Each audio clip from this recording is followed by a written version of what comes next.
Why Verstappen lost to an unleashed Norris in Miami. There you have it, Lando Norris's first Grand Prix victory. The Briton had to wait years for the opportunity, but he struck when it mattered in Miami. Max Verstappen, meanwhile, had to make do with second place after his sprint victory and pole position. In this video, we explain in detail how the three-time world champion had to settle for second behind Norris. Don't forget to subscribe and leave a like. In Miami, it all came together for Lando Norris. The McLaren driver drove a great stint after the safety car intervention, more on that later, to defeat Max Verstappen, who had been complaining about the RB20 all weekend. Because whilst Verstappen won the sprint and took pole position for the Grand Prix, that race was not as straightforward as he has become accustomed to. How did that happen? Essentially, due to the behaviour of the RB20 in combination with its tyres. After qualifying, Verstappen already indicated he had not been enjoying the weekend.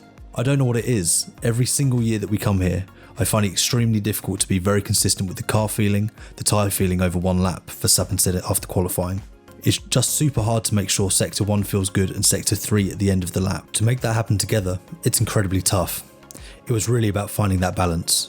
It's not necessarily the most enjoyable lap out of my career, just because of how slippery it is. A day later, the tyres would again play a role in Verstappen's battle with Norris. Although, there was another important problem. The Dutchman was almost taken out of the race at the start by Sergio Perez, and apparently had a scratch on his diffuser.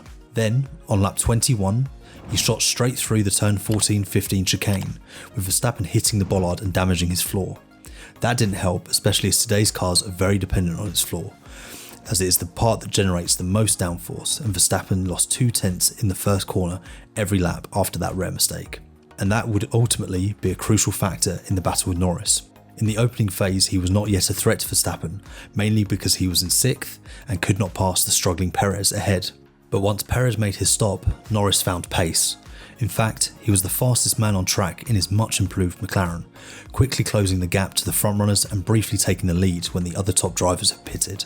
The only problem was that he had to stop for tyres himself and would re-enter the circuit around 5th or 6th position. A crash between Kevin Magnussen and Logan Sargent, plus some help from the safety car, ultimately played into his hands. The safety car did not pick him up as leader, instead picking Verstappen up, so Norris was able to continue according to the Delta time and make a free pit stop.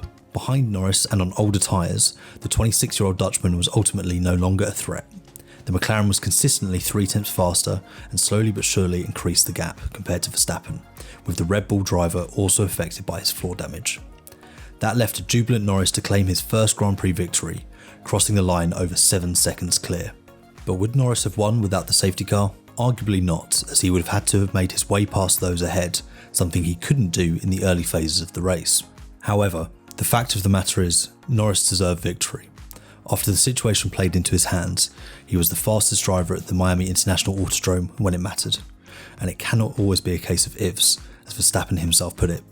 If my mother had balls, she would have been my dad. Verstappen took the loss sportingly, indicating afterwards on Viaplay that he wanted Norris to win. That is of course the best thing. In the end you saw it coming that he was going to win a race. If someone has to beat me, then I of course want to give it to Lando. It was disappointing on our part, but you have to be realistic. We didn't have the speed, especially on the hard tyre. We have some work to do. It was not our day. That can happen. Norris, on the other hand, couldn't believe his luck after the race. About time. What a race, he said. It's been a long time coming, but I finally managed to do it. I'm so happy for the whole team. I finally delivered for them. I'm finally on top, so I'm over the moon. A lot of people doubted me along the way.